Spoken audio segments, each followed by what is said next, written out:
বাস্তবতার সাথে বাজেটের কোনো সম্পর্ক নেই বলে মন্তব্য করেছেন বেসরকারি খাতের নেতারা। এমনকি বাজেট তৈরির সাথে জড়িত নীতি নির্ধারকরা জানেন না রপ্তানির প্রধানতম উৎস গার্মেন্টস খাত কিভাবে চলে। কয়েকজন শীর্ষ ঋণখেলাপি এবং অর্থ পাচারকারীদের জন্য ব্যাংক ঋণের সুদ হার এত বাড়াতে হচ্ছে, এই দায় ভালো ব্যবসায়ীরা এবং জনগণ কেন বহন করবে, প্রশ্ন উদ্যোক্তাদের। রিজভি নওয়াজের রিপোর্ট। এখন জন্ম সনদ দিয়ে খোলো বিকাশ স্টুডেন্ট অ্যাকাউন্ট। নিজের বিকাশ নিজে কর।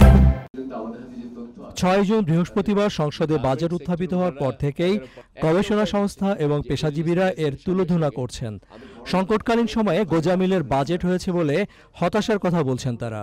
২৩ থেকে বেসরকারি খাতের বিনিয়োগ ১ বছরের মধ্যে কিভাবে ২৭% করা সম্ভব হবে, ডলারের বিনিময় হার ১১৪ টাকায় কেন যাবে, ১০% মূল্যস্ফীতি কোন জাদু বলে ৬.৫% হবে, উত্তর মিলছে না। এটা আমাদের পক্ষে বুঝতে কষ্ট হয় যে যেটা আমরা আগে করতে পারি নাই এবং এই বছরও অলমোস্ট করা ইম্পসিবল, কারণ এই বছর কিন্তু আরও সুদের হার অনেক বেড়েছে। সুদের হার অনেক যখন বাড়ে তার মানে তো প্রাইভেট ইনভেস্টরতে অত বেশি ইনভেস্ট করতে পারবেন না। হ্যাঁ, তো কিন্তু তারপরে দেখলাম যে এবারও সেই লক্ষ্যমাত্রা রাখা হয়েছে, যেটা একটু আমার কাছে মনে হচ্ছে আনরিয়ালিস্টিক। একই ভুল আমরা কেন বারবার করছি? 50 বছর পর কতগুলো বেসিক স্ট্রাকচার, একটা পতাকা, জাতীয় সঙ্গীত, একটা ভূখণ্ড, খুব আমরা গর্ব। তার ভেতরে যে পিলারগুলো নড়বড়, একটা বিল্ডিংয়ের যে চারিদিকে পিলার খালি কটা দিয়ে বিল্ডিং হলো নাকি, মাঝখানেরগুলো তো আপনি ঠিকঠাক হতো।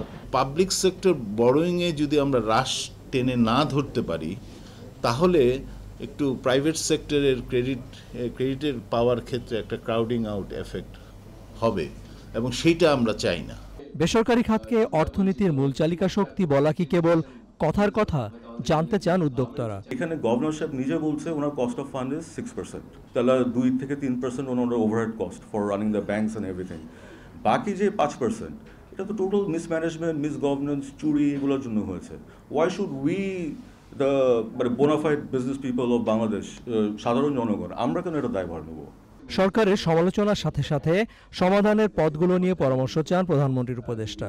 পারফরমেন্স ক্রাইটেরিয়া ছাড়া যদি তাদের প্রণোদনা দেওয়া হয়, তাহলে ইট may be some পারভার্স thing.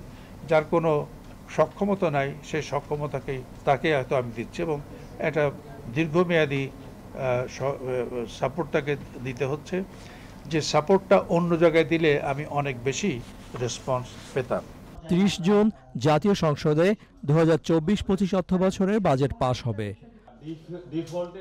Rizvi Nawaz, channel I, Dhaka.